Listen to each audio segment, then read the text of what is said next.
Hi, everybody, and welcome to Final Play Sports Wrap.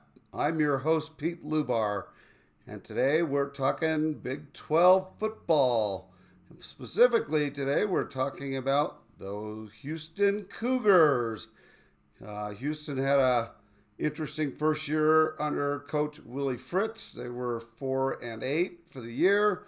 They were 3-6 in conference, looking for better things to happen this year as they get into fall camp. From an offensive standpoint, they were abysmal last year. They averaged 288 yards per game, 157 yards passing, 134 yards rushing, but only 14 points a game, and you can't win many games with 14 points a game. They scored a total of 168 points, ranking 133rd in the nation last year of D1 teams. There are 134 D1 teams, so they were near dead last. They've got a new offensive coach, Slade Nagel, who's coming from Tulane and LSU, and he previously worked for Fritz at Tulane, and they will run a very balanced offense this year. Tulane is pretty good about running both rushing and passing, and so we'll see what happens with that. The biggest change, of course, is at quarterback, where they recruited through the transfer portal Connor Weigman, who played at A&M last year. He had 819 yards passing, 3 TDs, 5 interceptions. He was a 5-star quarterback out of high school. 56.1 completion percentage last year, which is not very good. And certainly the TD to interception ratio is not good at all. But hopefully we'll find the high school Connor Weigman, and he'll be a lot better and really make a difference for this offense. At running back, they have a new transfer, Dean Connors, who comes from Rice. He had 158 carries for 780 yards, 9 TDs. And they've got Rashawn Sanford, too, who had 94 carries for 444 yards and 1 TD last year. From a receiver standpoint, they brought in a couple of transfers as well.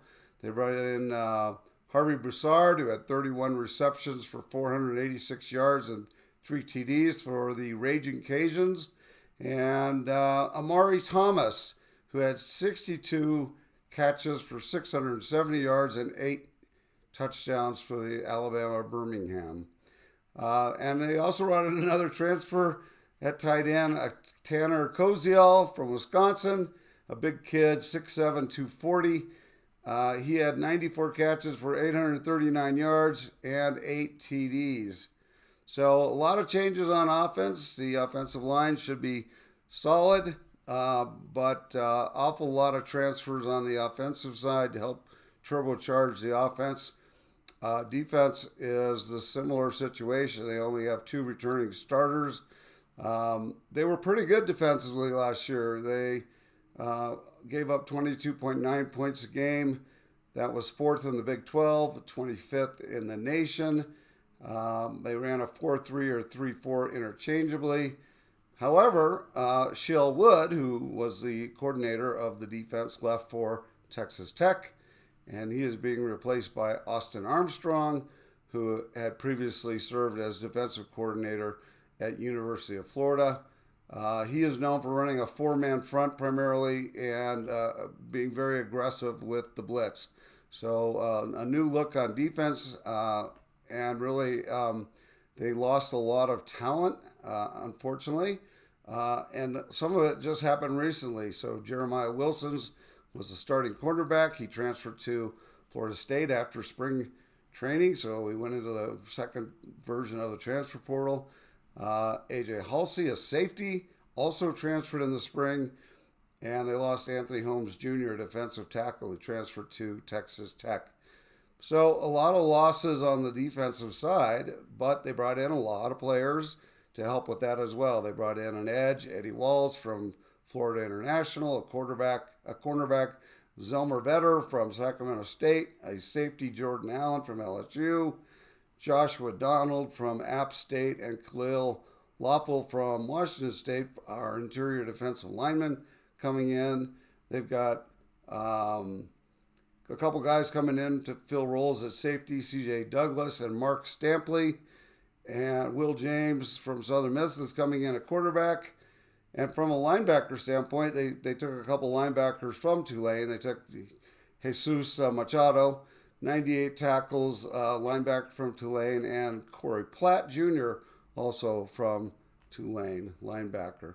So their transfer class was ranked as the 27th best transfer class. I mentioned most of those guys already. From a recruiting standpoint, high school standpoint, they ranked 41st. Not too bad. They brought in a 4-star kid named Travis Buhaki, a 6'2", 255 defensive lineman from Arlington, and he's a 4-star kid. They also brought in Demetrius Dean, an offensive tackle, who's a 4-star kid out of Jasper, Texas. He's a big kid, 6'4", 280. If you look at the schedule, schedule's not that bad. It's got a few spots that are tough, but they start on the 28th, a Thursday, with Stephen F. Austin.